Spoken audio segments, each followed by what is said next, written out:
So ಆಗಿರ್ಬೋದು, ಒಬ್ಬ ವ್ಯಕ್ತಿಯಾಗಿರ್ಬೋದು, ಒಂದಲ್ಲ ಒಂದ್ಸಲ ಅನ್ಸಿರುತ್ತೆ. ನನ್ಗೆ ಏನಕ್ಕಪ್ಪ ಬೇಕು ಈ ಅವ್ರ ಪ್ರೊಫೆಷನ್ ಅಂತ ಆಯ್ಕೆ ಮಾಡ್ಕೊಂಡಾಗ, ಇವಾಗ ನಾವು ಆಕ್ಟಿಂಗ್ ಚೂಸ್ ಮಾಡ್ಕೊಂಡಿರ್ತೇವೆ, ಇಲ್ಲ ನಾನು ಆಂಕರಿಂಗು, ಇಲ್ಲ ಬೇರೆ IT ಆಗಿರ್ಬೋದು. ಏನಕ್ಕಪ್ಪ ಬೇಕು ಈ ಜಾಬ್ ಅದು ಇದು, ಈ ಕೆಲಸ ಅದು ಇದೆಲ್ಲ, ಬೇರೆ ಏನಾದ್ರು ಮಾಡೋಣ ಅಂತ ನಿಮ್ಗೆ ಯಾವತ್ತಾದ್ರೂ ಆತರ ಅನ್ಸಿದ್ಯಾ? ಏನಕ್ಕೆ ಅದು ಬೇಕು ಈ ಬಣ್ಣದ ಬದುಕು ಅಂತ? ಕೋವಿಡ್ ಟೈಮಲ್ಲಿ ಅನ್ಸಿತ್ತು ನನಗೆ. ಕೋವಿಡ್ ಅವ್ರಿಗೂ ನನ್ಗೇನು ಆ ಥರದ್ದೇನು ಅನ್ಸಿರ್ಲಿಲ್ಲ. ಕೋವಿಡ್ ಟೈಮ್ ಏನಾಗೋಯ್ತು, ಸಿನಿಮಾ ಮಾಡ್ತಿದ್ದೆ, ಸಿನಿಮಾ ಸ್ಟಾಪ್ ಆಗೋಯ್ತು. ಒಂದು ಸೀರಿಯಲ್ ಕೂಡ ಮಾಡ್ತಿದ್ದೆ ಅವಾಗ, ಅರಮನೆಗಿಳಿ ಅಂತ ಸುವರ್ಣಾಗ್ ಮಾಡ್ತಿದ್ದೆ. ತುಂಬಾ ಒಳ್ಳೆ ಪೇ ಇತ್ತು, ತುಂಬಾ ಚೆನ್ನಾಗಿತ್ತು. ಲಾಕ್ಡೌನ್ ಆಗೋಯ್ತು, ಸೀರಿಯಲ್ ಸ್ಟಾಪ್ ಆಗೋಯ್ತು.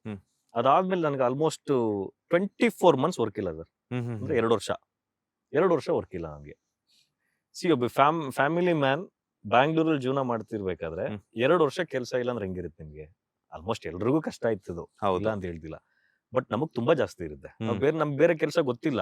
ನಿಮ್ ಇವಾಗ ₹1 ತಗೊಂಡ್ಬಂದ್ ನನ್ ಕೈಲಿ ಕೊಟ್ರು ನನಗೆ ಬೇರೆ ಕೆಲ್ಸಕ್ಕೆ ಹೋಗಕ್ ಇಂಟ್ರೆಸ್ಟ್ ಇಲ್ಲ, ಒಂದು ಬಿಸ್ನೆಸ್ ಮಾಡೋ ಮೈಂಡು ಇಲ್ಲ. ಅದೊಂದು ಮೇಜರ್ ಡ್ರಾಬ್ಯಾಕ್ ನನಗೆ. ಈಗ ಬೇರೆಯವರೆಲ್ಲ ಕೆಲವ್ರು ಏನಂದ್ರೆ ಆಕ್ಟ್ ಮಾಡ್ಕೊಂಡು ಇನ್ನೊಂದು ಸೋರ್ಸ್ ಬಿಸ್ನೆಸ್ ಏನಾದ್ರು ಮಾಡ್ತಾರೆ. ನನಗೇನಂದ್ರೆ ನಾನೊಂದು ದೊಡ್ಡ ಸಕ್ಸಸ್ ಆಗೋವರೆಗೂ ಅಥವಾ ದೊಡ್ಡ ಪೀಕ್ ಸಕ್ಸಸ್ ನೋಡೋವರೆಗೂ ನಾನು ಡೈವರ್ಟ್ ಆಗಲ್ಲ ಅಂತಾನೆ ಮೈಂಡ್ ಸೆಟ್ ಮಾಡ್ಕೊಂಡ್ರು. ನೀನ್ ಇನ್ನೊಂದು ಎಂತ ಕೆಲಸ ಕೊಟ್ರು ಅಥವಾ ಎಷ್ಟೇ ದುಡ್ಡು ಕೊಟ್ಟು ಇನ್ನೊಂದು ಬಿಸ್ನೆಸ್ ಮಾಡೋರು ನಾನು ಮಾಡಲ್ಲ. ನನ್ಗೆ ಇದೇ ಫೋಕಸ್ಡ್ ಆಗಿರೋದ್ರಿಂದ ಆ ಟೈಮಲ್ಲಿ ತುಂಬಾ ಕಷ್ಟ ಆಗೋಯ್ತು. 2 years ತುಂಬಾ ಕಷ್ಟ ಆಗೋಯ್ತು ನನ್ಗೆ ಆ ಟೈಮಲ್ಲಿ. ಅದಾದ್ಮೇಲೆ ಏನಾಯ್ತು, ಇನ್ನೊಂದು ಸಿನಿಮಾ ಮಾಡೋಣ ಅಂತ ಹೋಗ್ತೀನಿ ನಾನು. ನಾನೇ ಒಂದು ಟೀಮ್ ಮಾಡ್ಕೊಂಡು ಸಿನಿಮಾ ಮಾಡೋಣ ಅಂತ ಹೋಗ್ತೀನಿ. ಅದು ಟೀಸರ್ ಎಲ್ಲ ಶೂಟ್ ಆಯ್ತು. ಇನ್ನೇನು ತಿಂಗಳು ನಾವು ಫ್ಲೋರ್ಗೆ ಹೋಗ್ಬೇಕು, ಹಿಂಗೆ ಪ್ರಾಬ್ಲಮ್ ಆಗಿ ಅದು ಪ್ರಾಜೆಕ್ಟ್ ಸ್ಟಾಪ್ ಆಗೋಗುತ್ತೆ. ಸೊ ಆಲ್ಮೋಸ್ಟ್ 30 months ವರ್ಕ್ ಇರಲಿಲ್ಲ ನನಗೆ. ಲಿಟ್ರಲಿ ಯಾವ ಲೆವೆಲ್ಗೆ ಅಂದ್ರೆ, ಅಷ್ಟೊತ್ತಾಗ್ಲೇ ನನ್ನ ಮಗಳು ಹುಟ್ಟಿದ್ಲು, ಫ್ಯಾಮಿಲಿ ಕಮಿಟ್ಮೆಂಟ್ಗಳು. ಆ ಟೈಮಲ್ಲಿ ಅನಿಸ್ತು, ಅಯ್ಯೋ ಬೇಕಾ ಇಷ್ಟೊಂದು ನನಗೆ ಕಷ್ಟ, ಯಾಕೆ ಬೇಕಿತ್ತು ನನಗೆ ಅಂತ. ಬಟ್ ಏನಂದ್ರೆ ನಮ್ಗೆ, ನಾವು ಜೆನ್ಯೂನ್ ಆರ್ಟಿಸ್ಟ್ಗಳಿಗೆ ಅಥವಾ ಸ್ಕ್ರಾಚ್ ಇಂದ ಬಂದಿರೋಂಥ ಕಲಾವಿದರಿಗೆ ಒಂದು ½ an hour ಹಂಗೆ ಅನ್ಸಿದ್ರು ಇಮ್ಮಿಡಿಯೇಟ್ ನೆಕ್ಸ್ಟ್ 1 secondಗೆ ನಾವು ಮತ್ತೆ ವಾಪಸ್ ಬರ್ತೀವಿ. ಓಕೆ, ಕಷ್ಟ ಎಲ್ರಿಗೂ ಇರುತ್ತೆ. ನಾನು ಬಂದಿರೋ ಅವತ್ತೇನು ಅನ್ಕೊಂಡ್ ಬೆಂಗಳೂರಿಗೆ ನಾನು ಗಿವ್ ಅಪ್ ಮಾಡಬಾರ್ದು. ಈಗ ಹೆಂಗೆ ಅಂದ್ರೆ ಸರ್, ನಾನು ಒಂದು ಇಂಟರ್ವ್ಯೂ ನೋಡಿದ್ದೆ, ಯಶ್ ಅವ್ರು ಒಂದು ಮಾತು ಹೇಳ್ತಾರೆ, ಒಂದು ಗಿಡ ಬೆಳಿಬೇಕಾದ್ರೆ ಎಷ್ಟೋ ವರ್ಷ ಆಗುತ್ತೆ, ಅವಾಗ ಏನು ಫಸ್ಲು ಸಿಕ್ತಿಲ್ಲ ಅಂತ ನಾವು ಕಟ್ ಮಾಡ್ಬಿಟ್ರೆ ವೇಸ್ಟ್ ಆಗುತ್ತೆ, ಅದಾದ್ಮೇಲೆ ಅದು ಫಲ ಕೊಡಕ್ ಸ್ಟಾರ್ಟ್ ಮಾಡೋದು ಅಂತ. ನಾನು ಯಾವಾಗ್ಲೂ ನಮ್ಮ ಅಡಿಕೆ ಮರಕ್ಕೆ ನಾನು ಹೋಲಿಕೆ ಮಾಡ್ಕೊಂತೀನಿ.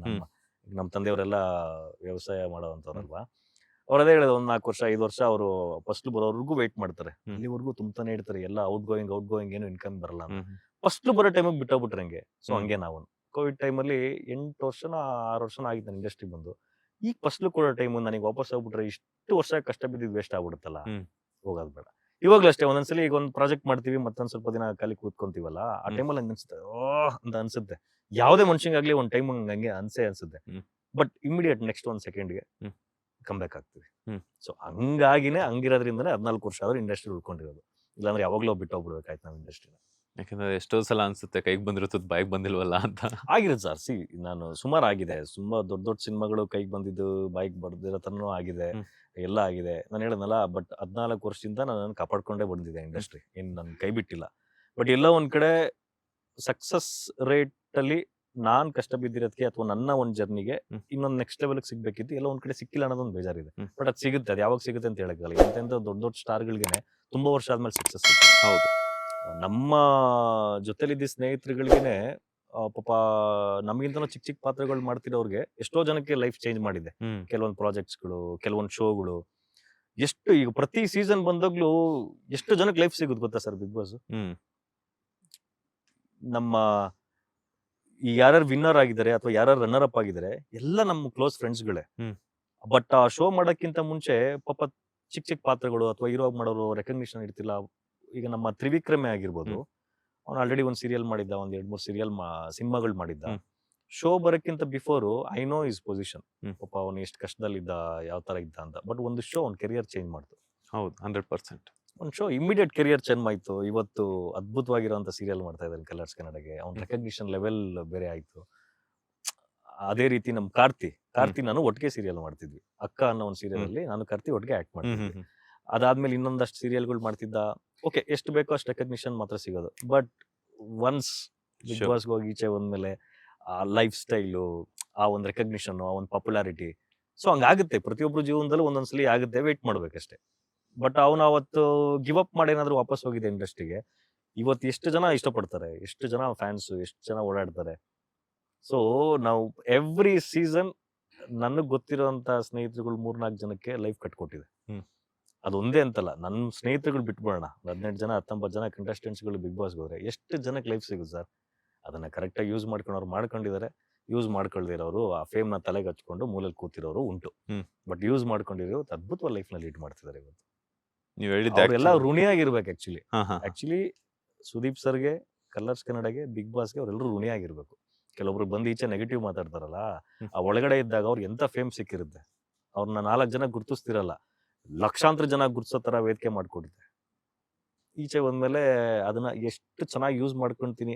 ಸಕ್ಸಸ್ನ ಯಾರಿಗೆ ತುಂಬಾ ಚೆನ್ನಾಗಿ ಹ್ಯಾಂಡ್ಲ್ ಮಾಡಕ್ ಬರುತ್ತೆ ಅವ್ರು ಇನ್ನೂ ಸಕ್ಸೆಸಿವ್ ಆಗ್ತಾರೆ. ನೆಕ್ಸ್ಟ್ ಒಂದು ಶೋ ಆಗಿರ್ಬೋದು, ಒಂದು ಸಿನಿಮಾ ಆಗಿರ್ಬೋದು, ಸಕ್ಸಸ್ ಸಿಕ್ಕಿದ್ಮೇಲೆ ಯಾರಿಗೆ ಸಡನ್ ಆಗಿ ಹ್ಯಾಂಡ್ಲ್ ಮಾಡಕ್ ಬರಲ್ಲ, ಅರ್ಧ ರಾತ್ರಿ ಕೊಡೆ ಹಿಡಿತಾರೆ ಅಂತಾರಲ್ಲ, ಅಂತವ್ರಿಗೆ ಸಕ್ಸಸ್ ಸಿಕ್ಬಿಟ್ರೆ ಪಾಪ ಸ್ಕ್ರಾಪ್ ಆಗ್ಬಿಡ್ತಾರೆ. ಸೊ ನೀವು 2 ತರದ್ದು ವ್ಯಕ್ತಿಗಳನ್ನ ನೋಡಿರ್ತೀರ ನೀವು. ಹೌದು, ಅಫ್ಕೋರ್ಸ್ 100%.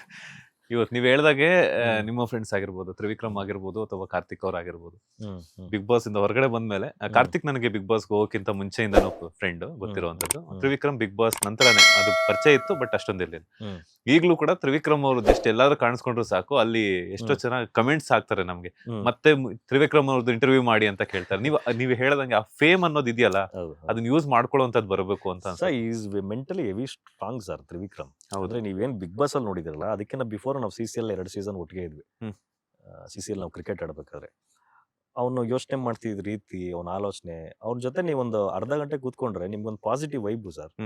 ಅವ್ನು ಎಷ್ಟು ಚೆನ್ನಾಗಿ ಪ್ರಾಕ್ಟಿಕಲ್ ಆಗಿ ಮಾತಾಡ್ತಾನೆ ಅಂದ್ರೆ, ನೀವೇನೋ ಒಂಚೂರು ಡಿಪ್ರೆಷನ್ ಅಥವಾ ಏನೋ ಒಂಚೂರು ಡೌನ್ ಆಗಿದ್ದಾರೆ ಅಂದ್ರೆ ಅವ್ನು ಮಾತಾಡೋ 2 ವರ್ಡ್ಗೆ ನೀವು ಕಾನ್ಫಿಡೆನ್ಸ್ ಬಿಲ್ಡ್ ಆಗುತ್ತೆ ನಿಮ್ಗೆ ವಾಪಸ್. ನಾನು ಅದನ್ನ ತುಂಬಾ ಸಲ ಅಬ್ಸರ್ವ್ ಮಾಡಿದ್ದೀನಿ. ಮಾತ್ ಕಮ್ಮಿ, ಬಟ್ ಆ ಮಾತಲ್ಲಿ ತುಂಬಾ ಕ್ಲಾರಿಟಿ ಇರುತ್ತೆ. Is very strong mentally. Trivikram is very strong. So ಅದಕ್ಕೆ ಒಂದು ಟಾಪ್ ಮೋಸ್ಟ್ ಪೊಸಿಷನ್ ಅಲ್ಲಿ ಬಿಗ್ ಬಾಸ್ ಅಲ್ಲಿ ಬಂದಿದ್ದು ಈಚೆ. ಅದ್ ಬಂದ್ಮೇಲೆ ಕೂಡ ನೋಡಿ, ಅವ್ನು ಎಲ್ಲೋ ಸಕ್ಸಸ್ ನ ತಲೆಗೆ ಏರಿಸ್ಕೊಂಡ್ಲೇ ಇಲ್ಲ. ಹೌದು, 100%. ಇವತ್ತಿಗೂ ನಾನೇನು ಹೋಗೇ ಇಲ್ವನೋ ಬಿಗ್ ಬಾಸ್ಗೆ, ನಾನೇನು ಇಲ್ವೇ ಇಲ್ವೋ ಅನ್ನೋ ತರ ಆ ಫೀಲ್ ಅಲ್ಲಿ ಇರ್ತಾನೆ. But I love his attitude. ನನಗೆ ತ್ರಿವಿಕ್ರಮ್ ಕ್ಯಾರೆಕ್ಟರ್ ತುಂಬಾ ಇಷ್ಟ. ಆಮೇಲೆ ತುಂಬಾ ವಿಷಯಗಳು ಅವನಿಂದ ನಾನು ಇನ್ಸ್ಪೈರ್ ಆಗಿದ್ದೀನಿ. ಲೇಟೆಸ್ಟ್ ಹಾಗೂ ಇಂಟ್ರೆಸ್ಟಿಂಗ್ ಸುದ್ದಿಗಳಿಗಾಗಿ ಬಾಸ್ ಟಿವಿ ಕನ್ನಡ ಚಾನೆಲ್ನ ಸಬ್ಸ್ಕ್ರೈಬ್ ಮಾಡಿ. ಹಾಗೆಯೇ ಬೆಲ್ ಐಕಾನ್ ಪ್ರೆಸ್ ಮಾಡಿ. ಇದರ ಜೊತೆಗೆ ಫೇಸ್ಬುಕ್, ಇನ್ಸ್ಟಾಗ್ರಾಮ್, ಎಕ್ಸ್ ನಲ್ಲೂ ಮಿಸ್ ಮಾಡದೆ ಫಾಲೋ ಮಾಡಿ.